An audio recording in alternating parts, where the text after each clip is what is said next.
Guys, it's now 4:30 PM. Hinatid lang kami ni Kuya doon sa resort, sa Sunsea Resorts. Kasi nag-o-offer sila ng free transportation papunta dito sa malapit sa beach. Yun, magsa-sunset kami dito kasi suggested niya. Maganda daw dito mag-sunset. Yan, mag-sunset na nga, oh. May araw pa naman sa likod so far. Ayan. So dito ang beach, don't expect anything na so fancy, na super white and sands. It's not like that. Pero gray sands siya, tapos may konting mabato, pero yung tubig malinaw naman. Yan. You can see from here na malinaw naman ang tubig. Yan. Sa Guimaras ganito, konti naman ang white sands dito. Pero yun, very chill kasi dito compare sa neighboring province like yan nga, Boracay, sa Aklan. Kasi Aklan di ba malapit dito. Pero maraming tao dito, chill lang dito. Yan. Tapos kukunti lang dito yung population. Tama yan. Ganda. Liligo-ligo lang kami dito. Mga 1 hour lang kami dito. Yan. Yan o, may mga pebbles. Pero yung tubig malinaw. Yan o. Diba?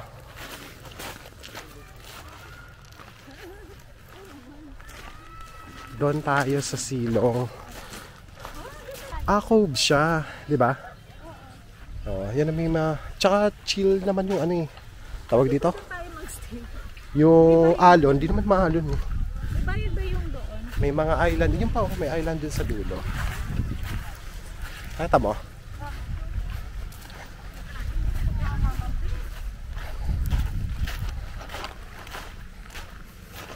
Dito walang bayad, free lang dito, no? Gusto punta doon, pero sa kabilang isla, gusto mo?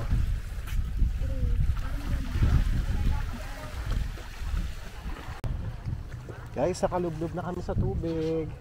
At ang linaw ng tubig. Ang tubig ay malamig at maalat. Kalasa siya nung nasa Iloilo na CR, ganon. Diba, ganon? Ganon ang lasa ng tubig dito. Ang babaw na. Ang babaw. Siyempre dito lang nasa libre kasi meron naman dito mga spot na may bayad, may entrance. Dito libre-libre lang tayo. Doon tayo sa libre. Dahil wala tayong budget. Ang budget namin sa trip na to ay 5K lang. 3 probinsya. Capiz, Guimaras at Iloilo. Side sa Iloilo. Puro pagkain actually. Saka pagkain. Ayan. Ang masaya at saka pagkain ng ano. Oo. Yung alin? CIG. Yung ano natin. Instead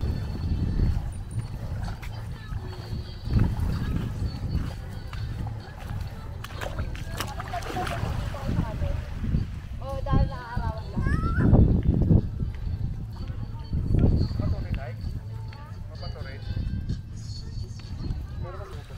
Ito yung public beach kasi. So, mga local dito nagigigil dito. Biyahing lokal tayo guys. Ayan. Baka madulas tayo. Hindi naman madulas, no? Mga bato. Ah, talaga ba?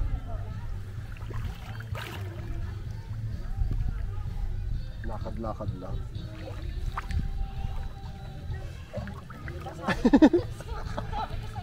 Malinaw ang tubig.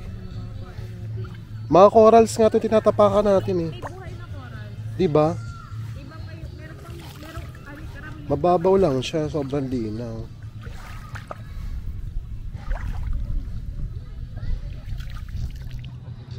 Hindi mo muna sa mukha ko yung tubig.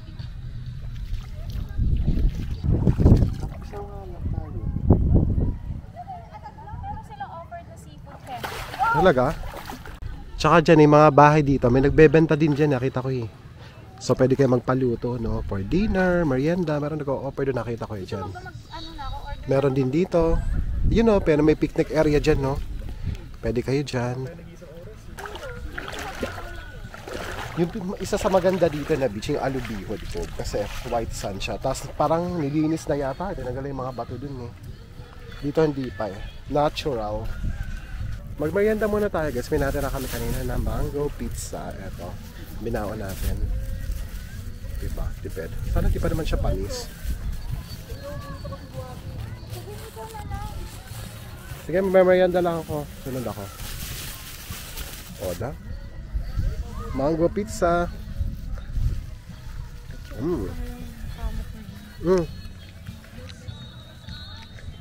Gusto ko may hotdog. Gusto mo may ano? Hot dog, char.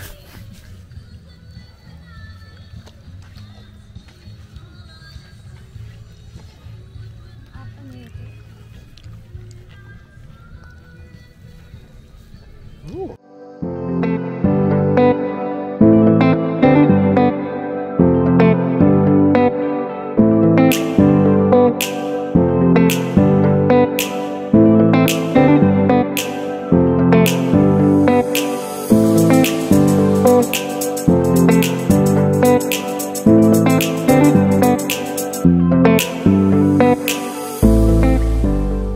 Guys, kita niyo yung sunset, ang ganda. Napalubog na siya. Dali. Oh, perfect for camera to. For picture taking, perfect. O, di ba?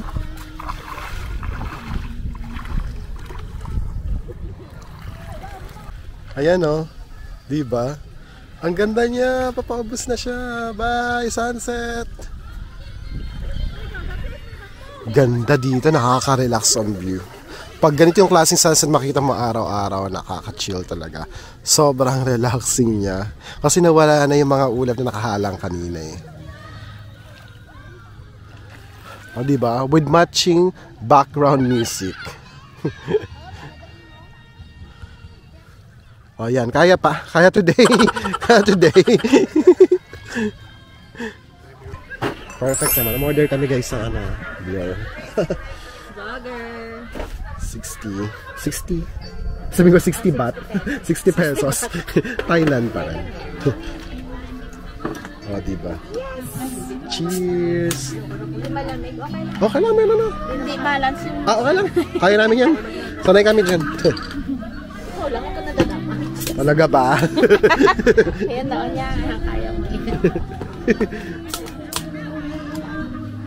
Thank you. Thank you po.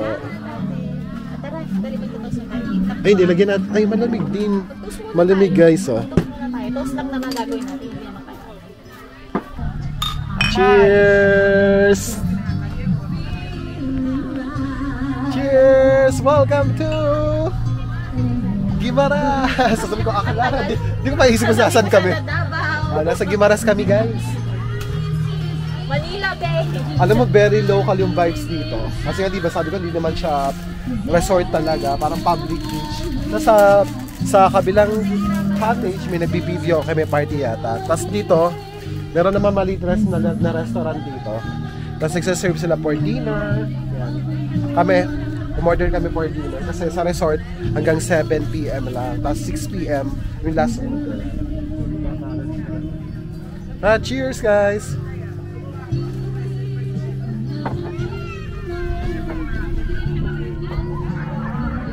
Diba, tamang chill lang. Tapos ito yung beach, oh. Sunset. Palubog na. Lumubog na sunset. Minsan ito kasi yung mga ganitong moment na i-enjoy mo eh. Diba, nakaka-appreciate. Parang simple lang. Hindi masyadong magarbo yung lugar, pero peaceful siya. Payak. Payak o payak? Payak. Mataba yung yan, sobrang payak ng buhay. Na-appreciate mo kasi yung life pag ganito. Diba? Hindi masyadong maingay, nakakapagkwentuhan kayo na maayos. Tamang banding lang. Walang maingay except dun sa kabilang cottage. Ganun. Guys, ito na yung order natin na chicken. Magdi-dinner na tayo. O, diba? Jollibee. Jollibee. Green chicken ni ate, parang Jollibee. Na may mango. Charis. May mango? Balikan mo yan, sir. Talaga ba? Nabili ka na ng chicken. Eh, gusto ko naman dito sa Guimaras eh. Yan. Thank you. Kuya. Kain tayo. Hindi, kuya. May gravy tayo. Alis na rin ako kasi bumili ako ng... Oh, may gravy. Kaya ka pa kaalis. Yung chicken daw dito, babalik-balikan natin. Tingnan nga natin. Parang Jollibee. Ito po yun. Di ba kanto fried chicken na style? Char. Sarap. O ito ay, oo nga no. Tsaka bagong luto, kaya matagal. Ay, check yung gravy ha. Gravy check. Parang leeg to.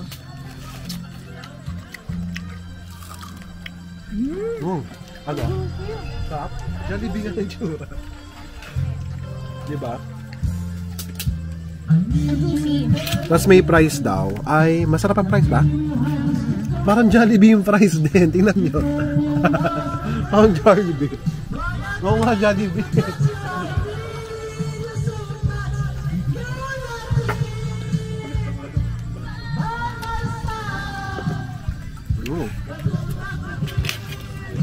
Pero masarap kapag may rice.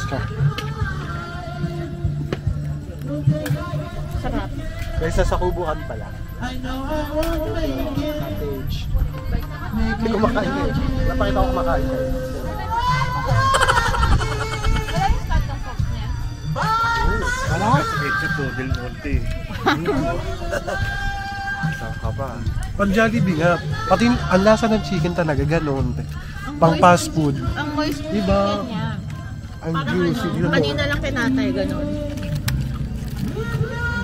Diba? Pero babalik-balikan nyo. Promising naman. Diba? Sulit naman. Magkano to? 220. 220. Half siya. So, 6 pieces siya. Tapos yung burger ay 30. Burger with fries. burger with fries na yun. Okay na rin. May ano, maganda rin yung dip ng burger. Yung mayo. Ano? Tingnan natin ang lasa. Talaga. 80 pesos ano, may cheese na, may burger, may patty, may fries. Pan Jollibee talaga, nakakatuwa kasi hindi yung tsura ng tray niya, oh. Diba? Tray ng Jollibee. Ay, Jollibee na, joke. Hi guys, good morning, second day here in Guimaras. So currently, it's now 7:30 AM, mag-8 na ata. So, nakalakad lang kami kanina dyan sa labas kasi to have sunrise, kaso sarado pa yung gate. So nag-ikot-ikot lang kami dyan sa pool area. Then right now, dumating na yung breakfast. Dumating na yung breakfast natin. Kasi kasama na yung pre-breakfast dito. So pag nag-check-in ka dito, may pre-breakfast. Ito kasi yung breakfast natin ngayon. Ayan, omelette na may longganisa, chorizo. Tapos yung kanila ay corned beef, toasted bread, omelette. Pareho sila na gano'n. Ayan.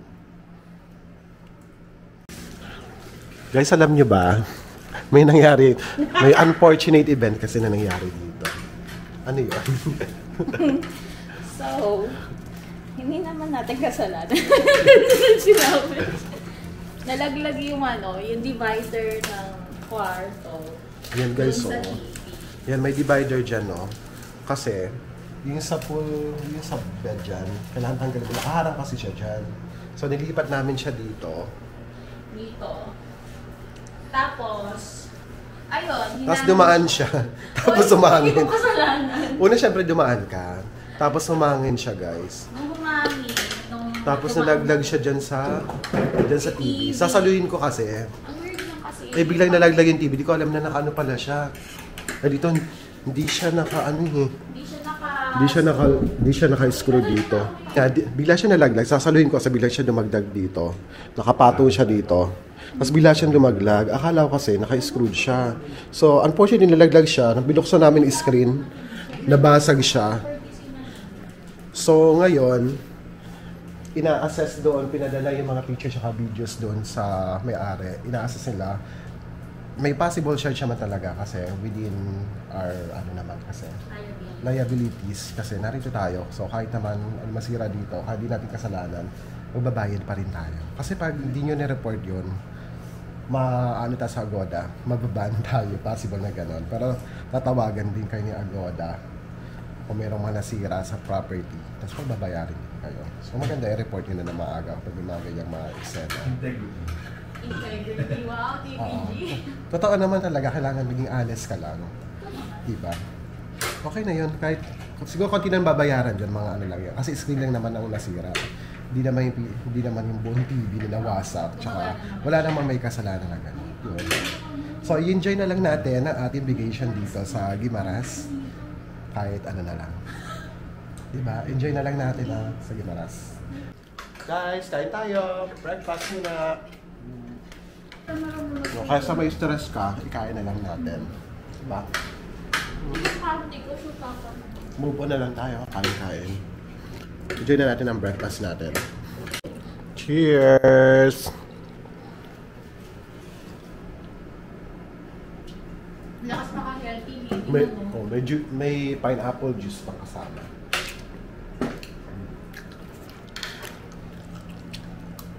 Ang sarap.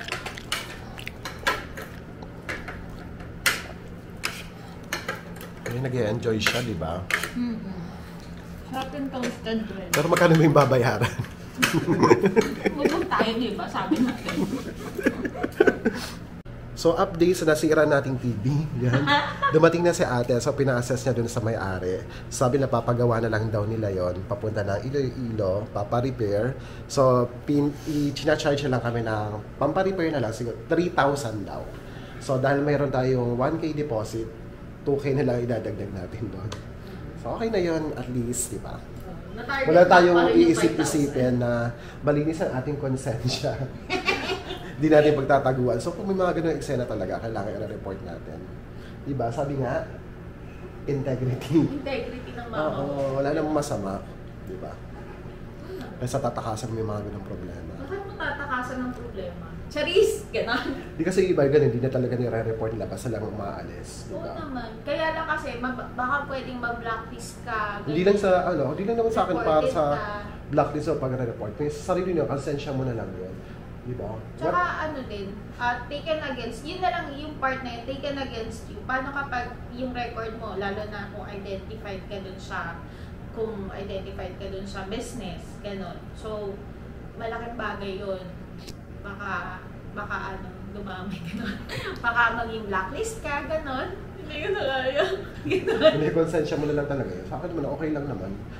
That's part of the trip naman. So, first time lang ito nangyari sa atin na ilang beses na tayo nakakapunta sa iba-ibang lugar, pero first time nangyari na ganito na may mga incident na nakasira ng gamit. First time and sana last na yan. Yeah, lesson learned. Sabi ko nga kanina, di na kami magti-TV sa susunod na hotel. Tsara. Iwas agad. Papatanggal yung TV. Papatanggal na kagad yung TV. Agad-agad. Joke. Ayun, basta ingat-ingat lang kayo pag nag-check-in kayo o kahit sa man lugar, konting ingat lang, be careful. Pero yun nga, may mga incident naman na hindi naiiwasan. So that's it. That's it, guys. See you on the next vlog. Charot. Di mamaya, para sa Iloilo pa. Guys, ito yung labas ng ng inn o hotel namin. Yan ang Sunseap Resort. Tapos pataas siya, guys. So, aakyat kayo. Tapos dyan ang mga accommodation dyan sa tabi. Yan. Yan yung pool area. Dito yung pool area. Yung sa baba ng hotel, eto, dagat na agad, guys. Yan. Parang port siya, no? Private siya. Yan, no? Yun, may mga lunch siya dyan. Oo, private nga. Private port siya. Pero mahangin, no? Pero mainit nga lang. Tapos dito, pwedeng di siya paliguan eh, no? Mabato kasi.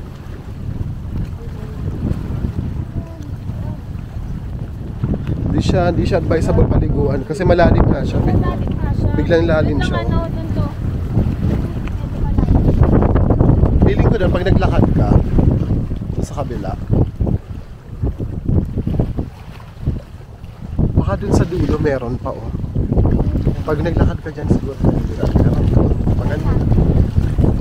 Baka meron doon. Cove kasi yan.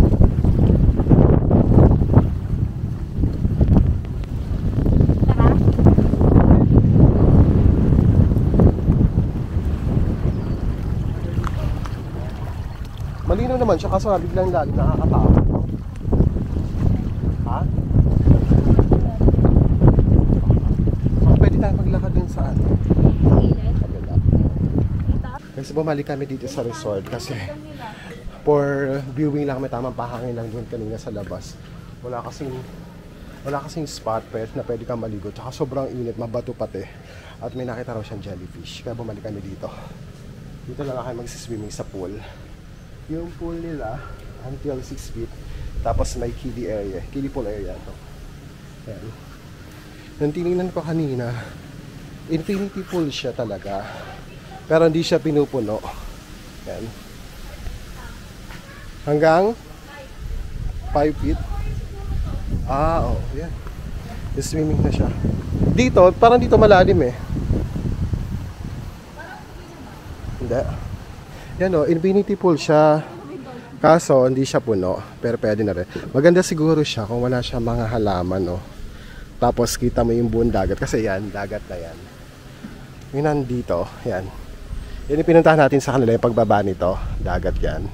Tapos, yun nga, sabi ko kanina may port.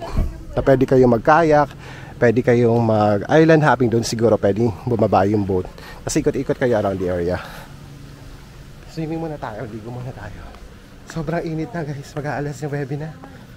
Let's go. Ligo muna tayo.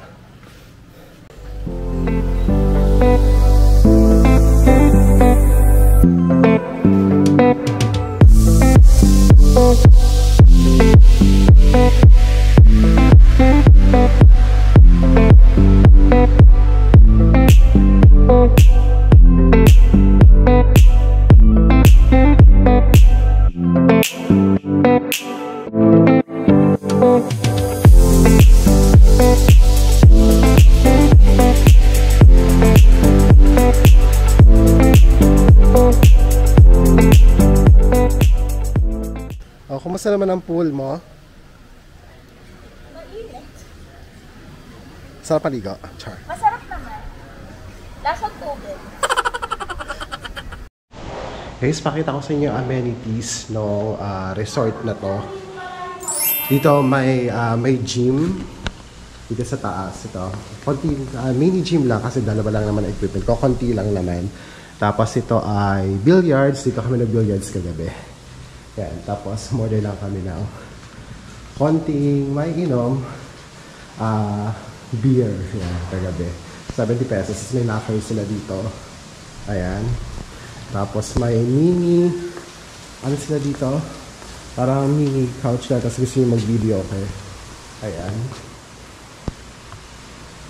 Function room siya. Tapos malaking table. Tapos dito may ginagawang swimming pool. Ito mas malalim to compare doon sa baba. Ito na, sa taas na. Yan, ginagawa pa lang. Tapos siguro sa taas, pag nagkaroon ng development, padadagdagan pa yan. Yan. Yan guys, init na yan. Yung pala, may dart din dito. Ayan, gusto nyo mag-dart, pwede dyan. Ito. After ng reception, ito yung kainan nila. Yung dining area. Yan naman laki. Yan, dito na bar breakfast, dinner. Yan. Laki no? Maganda siya tapos malinis, kompleto. May TV din dyan. May electric fan. Ito yung bar nila. Ayan. Tapos, paglabas ninyo, dito sa dining area, may pa-view dito ng dagat. Dyan guys, so kaliwa. Sobrang lawak naman. Ano yung dagat oh? Yan, dagat yan. Parang yung pala balkonahe pala din taas sa mga kwarto din sa taas. Oo.